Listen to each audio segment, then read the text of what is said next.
My daughter said she was moving me in to keep me safe, but I had to escape to save myself. For the last 15 years since my husband Thomas passed, my life has had a specific and comforting rhythm. It was a rhythm set not by a clock, but by the gentle, steady hum of my old Singer sewing machine.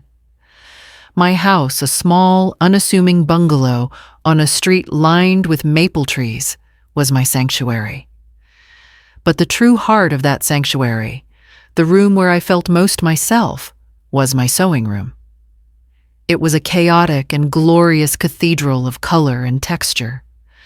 Jars filled with buttons sorted by color lined the shelves like candy. Spools of thread in every conceivable shade were arranged on wooden racks, creating a beautiful silent rainbow. And the fabric, oh, the fabric, it was everywhere. Rolled bolts of cotton and linen stood in corners like patient sentinels, and drawers overflowed with neatly folded squares of calico, flannel, and silk. Every scrap told a story. That small piece of blue gingham was from the first dress my daughter Amelia wore to kindergarten. The strip of worn, soft flannel was from Thomas's favorite winter shirt, the one he wore while reading by the fire. A tiny square of yellow silk was a remnant from a bridesmaid's dress I had made for a friend 60 years ago. To anyone else, it was clutter, a hoarder's paradise of odds and ends. But to me, it was a library of a life, my life, and I was its keeper. My quilts were not just blankets to keep out the cold. They were maps of our family's history, each stitch a memory, each block a chapter. This room, this beautiful, organized chaos, was where I made sense of the world. The event that began the unraveling was, like most beginnings of the end, a small and quiet thing. It was a Tuesday morning. I was in my sewing room, reaching for a heavy box of vintage fabric on the top shelf. My hand was just brushing the cardboard when the room tilted. The colors of the thread on the wall blurred into a single dizzying smear. The floor seemed to fall away, and for a terrifying second, I was adrift in a sea of gray. I gripped the shelf, my knuckles white, and held on until the world settled back into place. It was only a dizzy spell, lasting no more than 10 seconds. But it was a profound betrayal. My body, which had carried me so reliably for 77 years, had suddenly reminded me of its own fragility. My mistake was mentioning it. During my weekly phone call with Amelia that Sunday, in a moment of wanting to share, to be honest, I told her about it. I framed it as a small, silly thing, but the silence on the other end of the line was immediate and heavy. I could hear the gears turning in her mind. Amelia is a woman who solves problems. She is a successful interior designer. Her world is one of clean lines, muted colors, and perfect, uncluttered spaces. And I, her mother, with my messy, colorful life and my suddenly unreliable body, had just become her newest project. "Mom," she said, her voice full of that carefully modulated concern I knew so well. "What if you had fallen? You're all alone in that big house. It's not safe." I tried to assure her I was fine, that it was a one-time thing, but the seed had been planted. The conversation that followed, and the ones that came in the days after, were a slow, methodical siege on my independence. She spoke of safety, of convenience, of peace of mind, hers mostly. She told me about the beautiful guest suite in the penthouse she and her husband Mark lived in.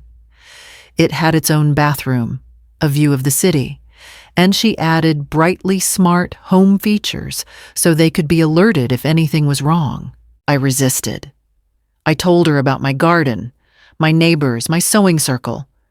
I told her this house was my home, that it held my entire life within its walls. But that's just it, Mom. She argued, her voice patient, as if explaining something to a child. It's too much for you to manage. We can take care of everything. You wouldn't have to worry about a thing. I knew she meant it with a kind of love, but it was a suffocating love. A love that sought to smooth away all my rough edges, to organize my beautiful chaos into sterile, manageable boxes. The final push came a week later.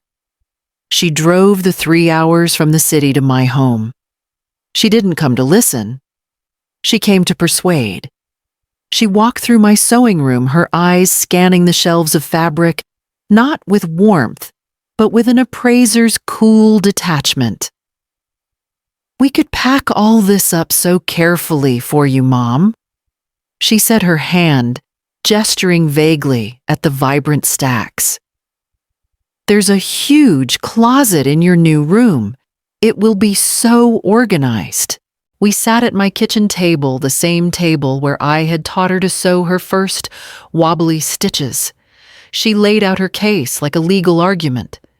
She spoke of my health, of the rising property taxes, of the peace of mind it would give her. I felt the walls of my own resolve begin to crumble, worn down, not by her logic, but by the sheer, relentless force of her loving concern.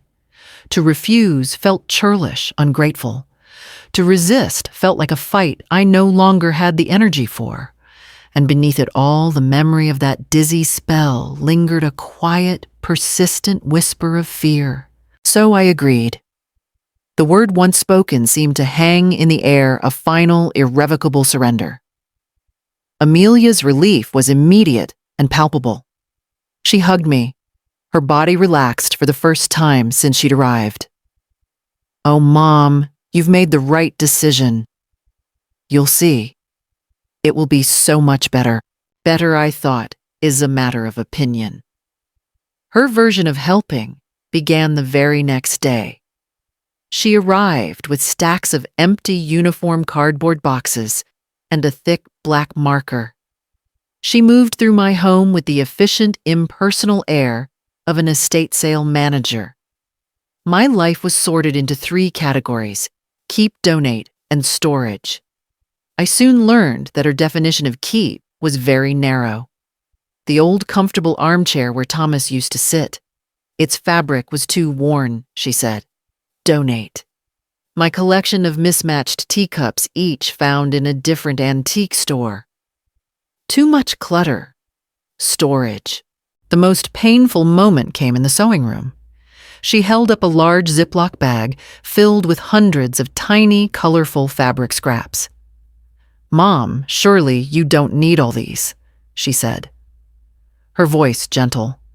I tried to explain. I told her those weren't just scraps. They were memories. The leftover pieces from every quilt I had ever made, every piece of clothing I had ever sewn for her and her children. They were my history.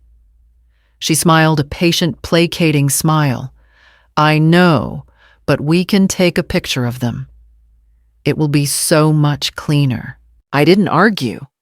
I just watched as she labeled a box sentimental fabric and placed the bag inside, sealing it with a loud screech of packing tape. I felt like she was sealing away a part of me with it.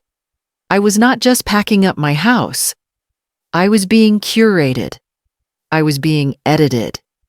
And as I looked at the growing stacks of boxes filled with the edited version of my life, I had the distinct, chilling feeling that not everything and not everyone was going to fit.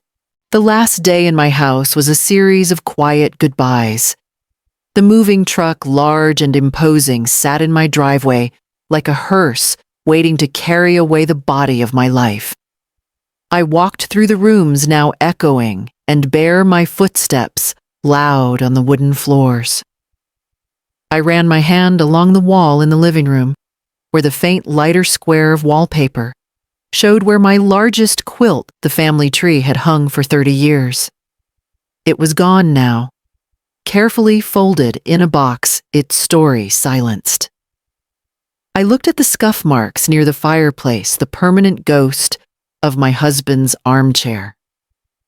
Each empty space was a wound, and the whole house felt like it was holding its breath. The most difficult goodbye was to my sewing machine, my old Singer.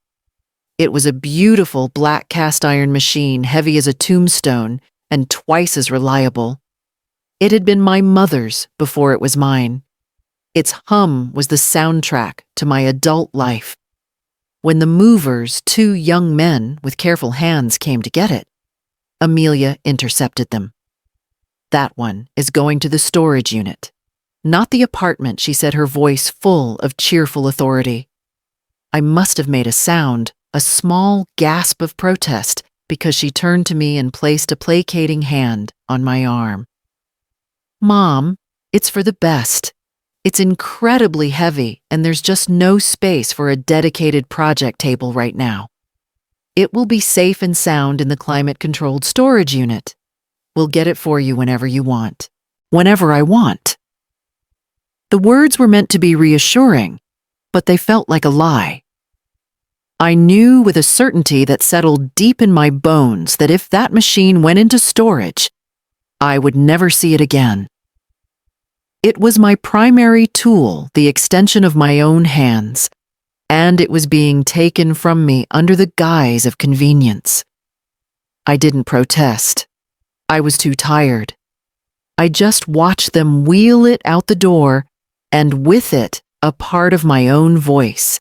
The drive to the city was tense and silent. I sat in the back seat, watching my small town with its familiar maple trees and neighborly front porches dissolve into the stark, clean lines of the highway, which then bled into the towering glass and steel canyons of the city. It was a different world, a different language, a language of speed and anonymity that I didn't understand. Amelia's penthouse was on the 42nd floor of a new gleaming building that looked like it had been dropped from the sky. The lobby smelled of expensive artificial gardenias. The elevator rose so smoothly and silently, it felt like ascending into the clouds. Her home was exactly as I had pictured it, beautiful, impressive, and utterly cold. It was a symphony of gray, white, and beige. The floors were polished concrete. The furniture was all sharp angles and unforgiving surfaces. There were no photographs on the walls, only large abstract paintings that looked like beautiful, expensive arguments. It was not a home built for comfort or for memory. It was a home built to be admired, like a sculpture in a museum. My new room, the guest suite, was lovely, in the way a luxury hotel room is lovely. It was impeccably clean, tastefully furnished, and completely impersonal. A large window offered a breathtaking view of the city skyline, a dizzying panorama of lights and rooftops. "Isn't it incredible?" Mom Amelia said, beaming with pride. "The best view in the city." I simply nodded.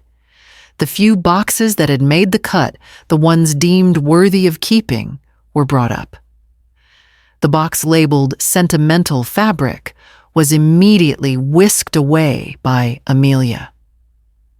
"I'll just put this in the storage closet downstairs for now to keep it safe," she said, and disappeared before I could object. My library of memories. My palette of stories was relegated to a basement closet. Have you ever had to watch someone take a piece of your soul and neatly label it clutter? That first evening, I sat at their long glass dining table and felt like a visitor from another planet. Mark, my son-in-law, was polite but distant. His attention focused on the tablet that sat beside his plate. Amelia talked about her clients, about the challenges of finding the perfect shade of grayish for a downtown law firm.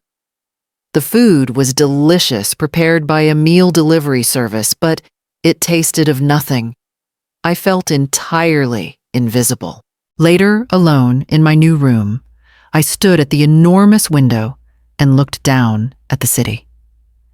It was a river of light, a constant silent flow of a million lives that had nothing to do with me. I was surrounded by more people than I had ever been in my life, yet I had never felt so profoundly alone. Amelia called it the best view in the city, a prize. But all I could see was the vast, glittering distance between myself and everything I had ever known. I had been brought here for my own safety to a gilded cage in the sky. And for the first time in my 77 years, I felt truly, completely lost. The first few weeks in Amelia's home were like living in a beautiful silent hospital.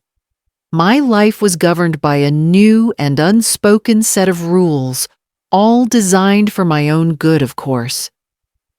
Breakfast was at 8 a smoothie with kale and something called spirulina, which tasted like the color green. Lunch was at noon, a salad with no dressing, only a squeeze of lemon. Dinner was at 6:30, a piece of steamed fish with quinoa.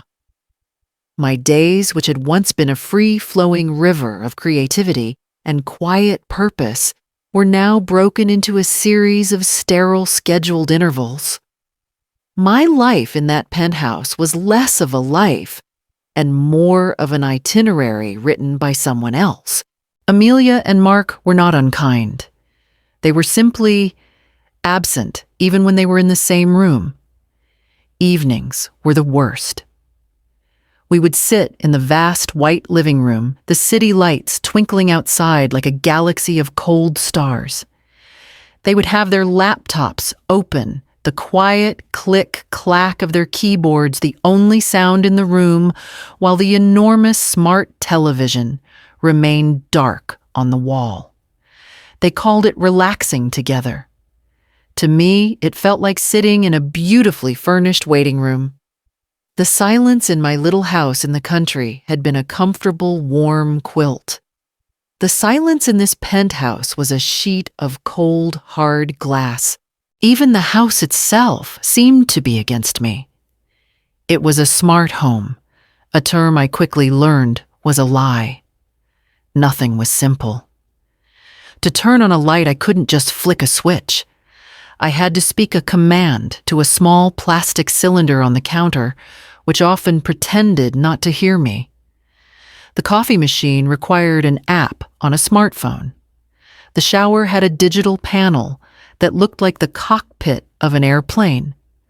I, a woman who had mastered the intricate mechanics of a 1950s sewing machine and could draft a complex quilt pattern from memory, was made to feel incompetent by a toaster. It was a subtle daily erosion of my own sense of capability. The battle for my soul was fought not in loud arguments, but in small, quiet skirmishes over the things I owned. The first casualty was my armchair, the one with the soft, worn floral pattern where the imprint of my body and Thomas's still lingered. One day, it disappeared. In its place stood a sleek gray chair with sharp chrome legs. "I had it reupholstered for you," Mom Amelia announced, pleased with herself. "Now it matches the room." I sat in it. The fabric was stiff and cold, the cushions unyielding. She had not saved my chair. She had skinned it, leaving its beautiful soulless bones behind. But the heart of my resistance, the last bastion of my true self, began in the basement. Down in the sterile white storage closet, where Amelia had neatly filed my life away, I found the box labeled sentimental fabric. One afternoon, while Amelia was at a client meeting, I took the elevator down, and with my heart beating like a thief's, I rescued a small canvas bag of my most precious scraps and my old wooden sewing box. My rebellion started small. I found a place. The penthouse building had a sunroom on the 30th floor that no one ever seemed to use. It was dusty and forgotten, filled with a few sad-looking plastic plants, but its large windows faced east, and it was flooded with the most beautiful morning light. It was there I began my secret work. I couldn't use my noisy, beloved singer, which was still held captive in a storage unit across town. I had to work by hand. I sat in that quiet, dusty room, the city spread out below me, and I began to stitch. I took the scraps, the blue gingham from Amelia's dress, the flannel from Thomas's shirt, and with a simple needle and thread, I started to piece them together again. Have you ever had a secret joy? A small act of defiance that no one else knows about, but that feels like the most important thing in the world. That little sunroom became my sanctuary. It was the only place in that entire gleaming tower where I felt I could breathe. One morning, another woman was there, an older resident named Judith from the 35th floor. She watched me work for a while, her hands folded in her lap. She didn't see clutter. She saw my craft. She asked me about the stitches I was using. The next week, she brought a linen tablecloth with a small tear in it and asked if I might show her how to mend it.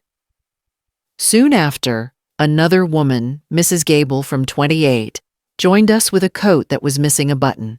And just like that, without any intention, I had started a small secret sewing circle. We would meet twice a week in our forgotten sunroom. We didn't talk much about our families or the lives we had left behind. We talked about the pull of a thread, the best way to turn a corner on a quilt block, the satisfying weight of a finished project. Surrounded by the quiet, companionable hum of women working with their hands, I was no longer just a mother being cared for. I was Eleanor Vance, the quilter, again. I was a teacher. I was a friend. In the heart of my daughter's perfectly curated minimalist world, a world where everything had to be new and flawless, we were celebrating the art of mending what was broken. It was an act of rebellion stitched together with thread and friendship. And for the first time since I had arrived in this city, I felt the unmistakable, dangerous, and wonderful feeling of hope. Our little sewing circle became the secret beating heart of my week. It grew. A fourth woman joined us, a quiet former accountant named Mary, who had the steadiest hands for embroidery I had ever seen. The dusty, forgotten sunroom was transformed. We brought in our own cushions for the hard plastic chairs.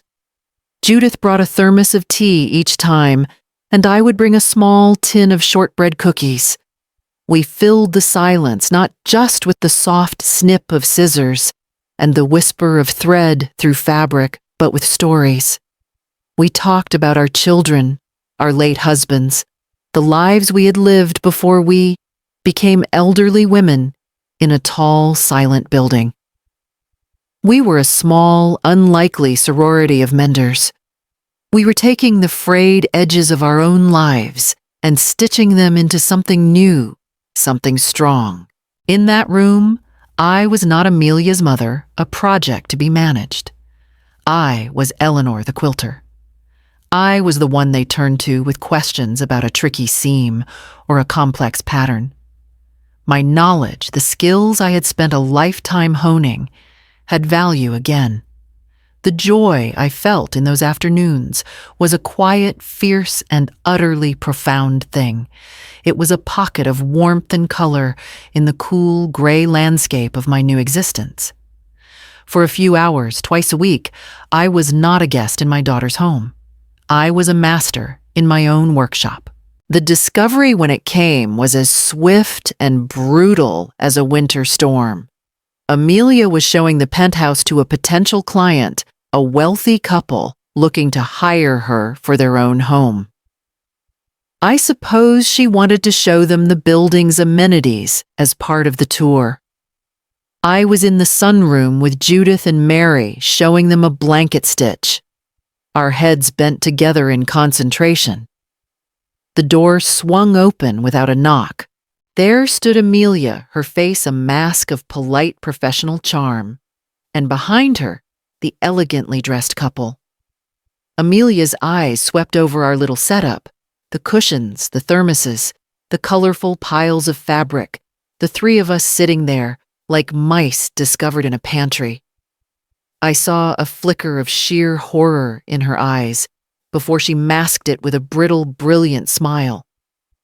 "And this is the sunroom," she said to the couple, her voice an octave too high. "A bit of community crafting going on." "How charming." She pulled the door closed so quickly it was almost a slam, herding her clients away down the hall. The three of us sat in a stunned silence. The warmth in the room seemed to evaporate. We knew without a word being said that our small, secret world had been breached. The confrontation came that evening. Amelia waited until Mark had gone to the gym. She stood in the doorway of my room, her arms crossed her face, stripped of all its social grace. It was the face of a disappointed and deeply embarrassed manager. She didn't ask what we were doing. She told me what I had done. She told me I had created a mess in a common area. She told me she had been mortified in front of an important client. She asked how I could be so thoughtless, so inconsiderate of the building's rules and of her reputation. She spoke of bylaws and appearances and clutter. She never once spoke of my happiness. For the first time since I had moved into her home, I did not stay silent. I told her that we were not making a mess. We were making a community. I told her I was not being a nuisance. I was being a teacher. I told her that the work we did in that room was quiet and beautiful and did no harm to anyone. And then I said, the truest thing I knew, "Amelia." I said, my voice shaking just a little, that sunroom was the only place in this entire building where I felt I had a purpose. It was the only place I felt like myself.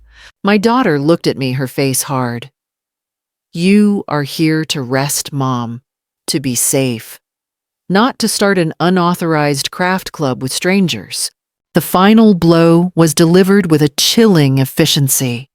She told me she had already spoken to the building manager. She had clarified the rules regarding the use of common areas. The sunroom, she informed me, would now be locked. It was scheduled for a deep cleaning and refurbishment. Our little sewing circle was officially disbanded.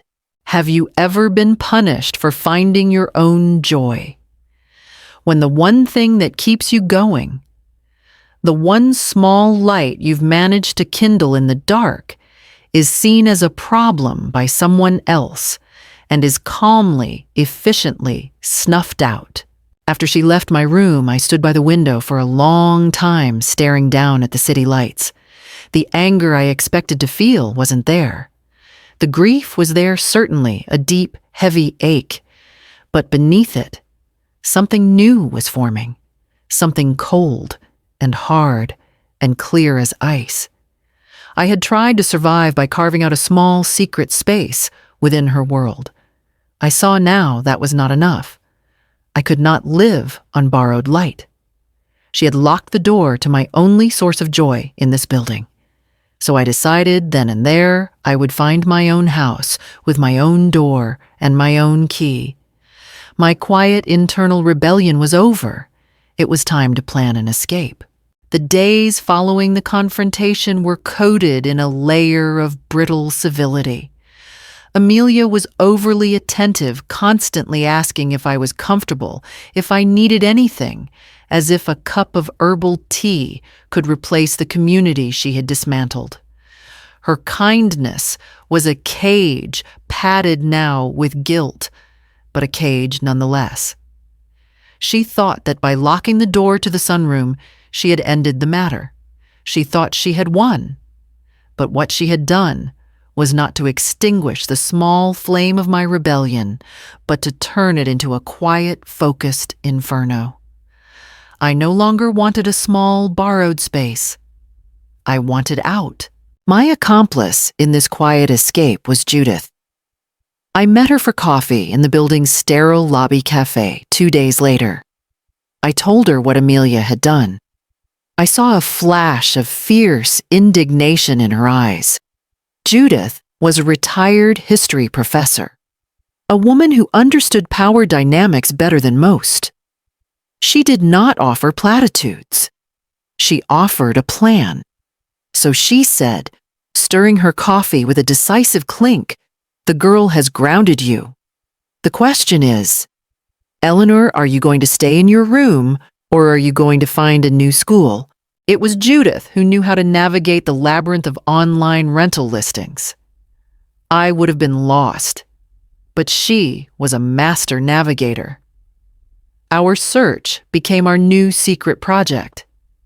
Twice a week, I would tell Amelia I was going for a walk in the building's small manicured garden. Instead, I would meet Judith in a quiet corner of the public library a few blocks away. There on her silver tablet, we would scroll through a city of possibilities. We saw dozens of apartments, sleek modern condos and buildings much like Amelia's, which I immediately dismissed. Dark ground floor apartments that felt more like basements. We saw places that were too expensive, too far away, too lonely. I began to lose hope. I was looking for more than just walls and a roof. I was looking for a place that had room for my soul, and my soul, I had learned, came with a lot of fabric. Then Judith found it. The listing wasn't flashy. It was for a residence called the Covington, an older, well-maintained building in a quiet, leafy neighborhood. It was described as a community for active seniors. But it was one line buried at the bottom of the description that made my heart stop. It read, "Amenities include a large, well-lit, and fully equipped community craft room available to all residents, a craft room." They didn't call it a multi-purpose space or a community lounge. They called it a craft room. They had named my sanctuary. I knew with a certainty that was as profound as any I had ever felt that I had to see it. Getting there was a small mission of its own. I told Amelia I had an appointment with a new doctor across town, a white lie that felt both heavy and exhilarating. Judith, my wonderful co-conspirator, drove me.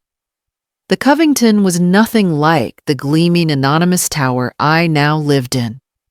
It was a handsome 4-story brick building with a wide, welcoming porch and large windows. The lobby was warm and smelled of beeswax and coffee. There were comfortable armchairs, bulletin boards covered in notices for book clubs and potluck dinners, and people, actual people sitting and talking, their laughter echoing gently in the high-ceilinged room. It felt alive. The manager, a kind woman named Susan, showed me the available apartment. It was small, a simple one-bedroom, but it was clean and bright, with a window that looked out onto a garden where a fat, happy robin was taking a bath in a stone bird bath. But it was the craft room I had really come to see. Susan led me down a hallway, and when she opened the door, I had to stop myself from gasping. It was heaven.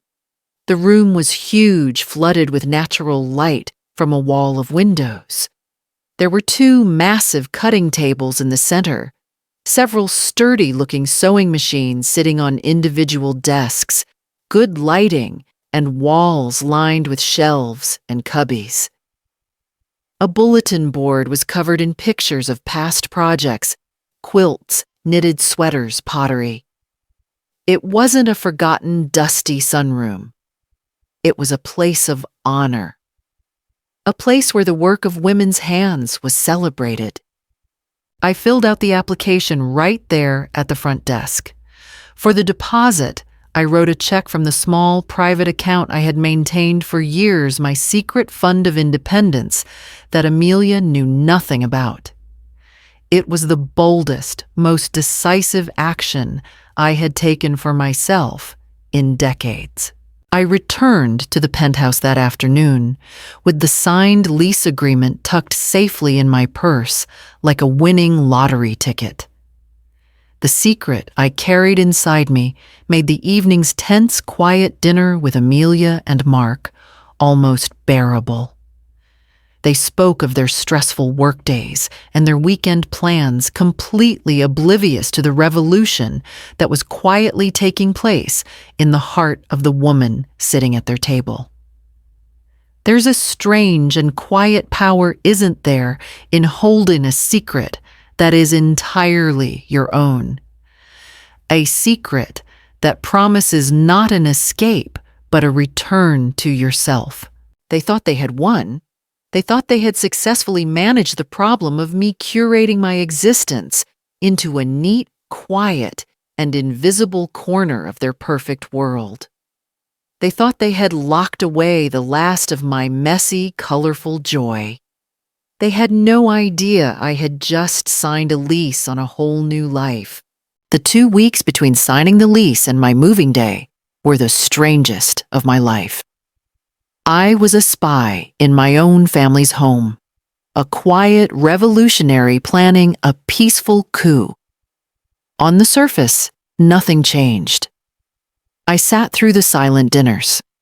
I nodded politely during Amelia's stories about her clients. I existed in the quiet, beige spaces she had designed for me. But inwardly, I was a whirlwind of meticulous planning. My new life was a secret quilt I was piecing together in the dark, one hidden stitch at a time. My packing was an act of subterfuge. I couldn't simply fill boxes. That would give me away. So I started smuggling my life out in small, manageable parcels. My daily walks became missions. I would tuck a small bundle of my most precious fabrics into my large handbag or a few beloved books and walk the few blocks to the library. There, my co-conspirator Judith would meet me, and I would pass my treasures to her for safekeeping in her apartment. First went the bag of sentimental scraps. Then my mother's old silver thimble. Then the half-finished quilt block I had been working on in the sunroom.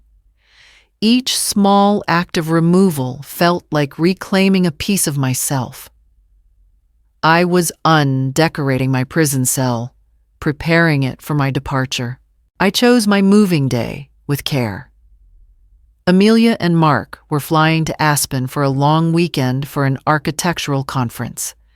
They told me about the trip with the casual assumption that I would be there when they returned, a permanent quiet fixture in their guest suite. I simply nodded and wished them a safe flight. The lie sat calmly on my tongue. I had learned from them, you see, that the most effective deceptions are delivered with a smile. The morning they left, the apartment fell into a deep and profound silence. And in that silence, I began my true work. I had hired a small local company, 2 men and a van for 9 o'clock sharp. They were kind and efficient. But before they touched a single box in the apartment, I gave them their first, most important task. I handed them a key to the storage unit across town. There is a vintage Singer sewing machine in Unit 3B, I told them. Please retrieve it first. It is the most important piece of all. An hour later, they returned with my beloved machine. As they wheeled it on a dolly through the polished lobby of Amelia's building, I felt a surge of triumph. So pure, it was almost painful. It was a jailbreak. My most loyal and trusted friend was finally free. We gathered the few boxes I had prepared, the ones containing my books, my sewing supplies, and the small collection of personal treasures I had not entrusted to Judith. The rest The gray chair, the beige sweaters, the impersonal decor I left behind. They had never been mine anyway. Before I left, I walked through the guest suite one last time. It was as clean and sterile as the day I arrived. On the perfectly made bed, I left a single folded note. I had spent a long time crafting the words, stripping them of all anger and blame, leaving only a simple, undeniable truth. It read, Amelia. Thank you for your concern for my safety. I have found a place that is not only safe, but where I also feel welcome. I have moved to the Covington. Please do not worry about me. I am finally home. Love, Mom. I placed the key to her apartment beside the note. Then I walked out and did not look back. My new apartment was filled with the warm, dusty light of late morning. The two movers placed my sewing machine in the corner of the living room, its future throne, and stacked the few boxes against a wall. After they left, I stood in the center of the quiet, empty room. I was surrounded by the evidence of my escape. I was home. The feeling was so overwhelming, so vast, I had to sit down on one of the cardboard boxes just to breathe. It was then that my phone rang. It was my granddaughter Chloe calling on a video chat. I had sent her a short text that morning, a single photo of my new front door, with the simple caption, "A new chapter." I answered, and her dear, familiar face filled the screen. She was in her messy dorm room, books and sketches piled behind her. Her eyes were wide. She didn't look confused or upset. She looked relieved. "Grandma," she said, her voice soft with emotion, "you did it." And for the first time in months, I let the tears come. They weren't tears of sadness or of anger. They were tears of pure, unadulterated relief. I told her everything. The sterile apartment, the soulless furniture, the sewing circle in the sunroom, and how Amelia had shut it down. She listened, her expression shifting from sorrow to a quiet fury on my behalf. "I knew it," she whispered. "I knew you weren't happy there. Mom, she loves things more than she loves messes. And sometimes I think she gets people confused with things."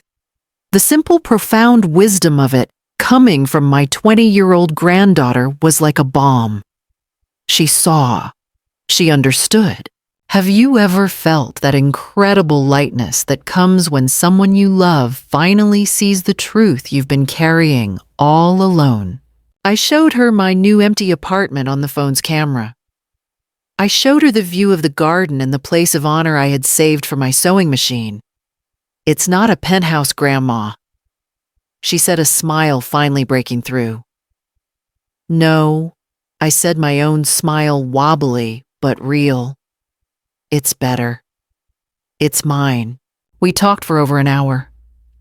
When we finally said goodbye, I felt a deep and settled peace.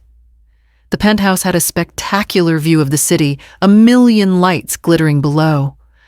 But here, from my small window looking out onto a quiet garden, I could finally see myself. My family wasn't something I had lost in a dramatic severing of ties.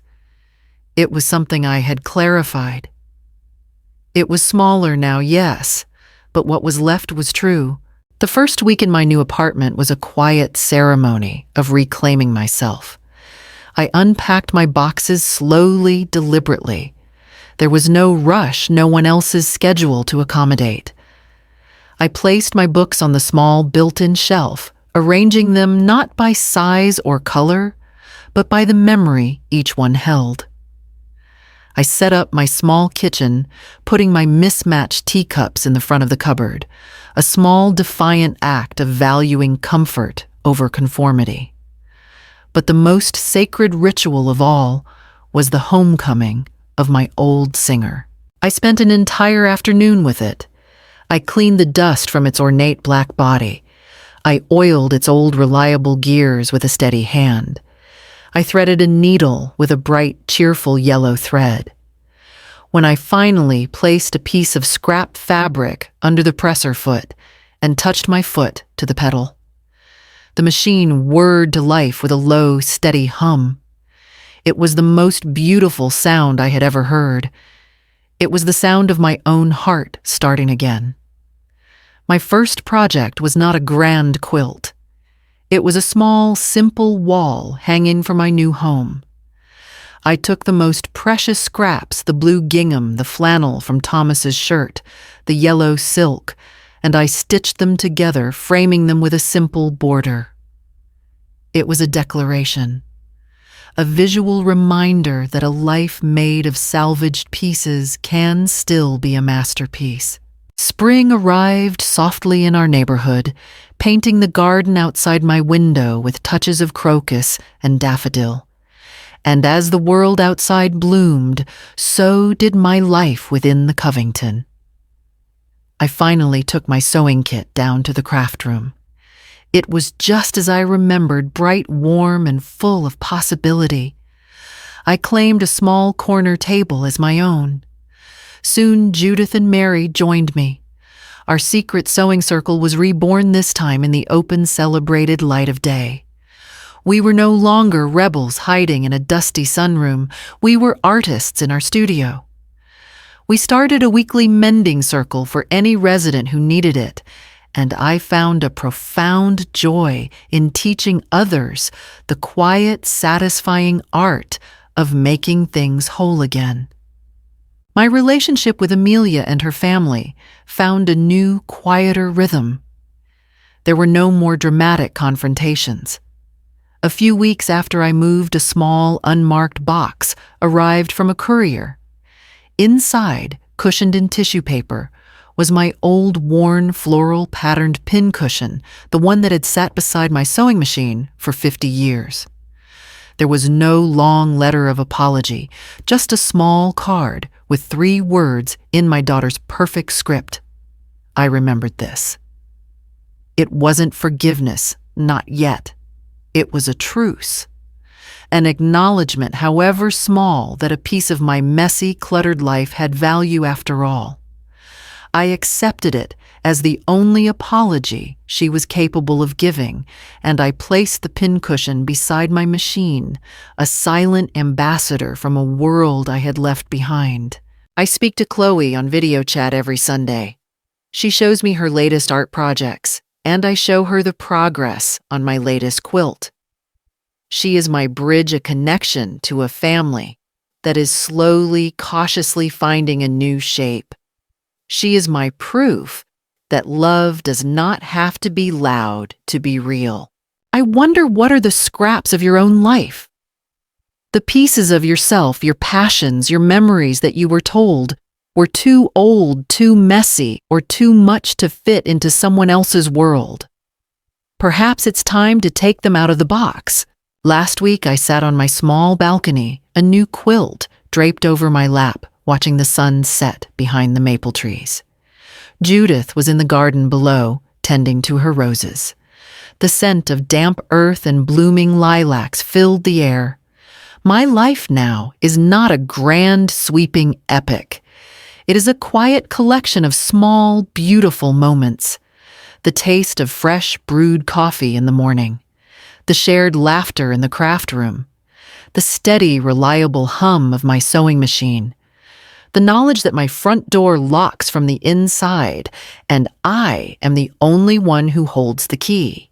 Amelia's penthouse had a breathtaking view of the city, but from my little window, overlooking a garden tended by the hands of friends, I can see something far more beautiful. I can see a life that is completely and utterly my own. My story is not about the grand quilt I finished.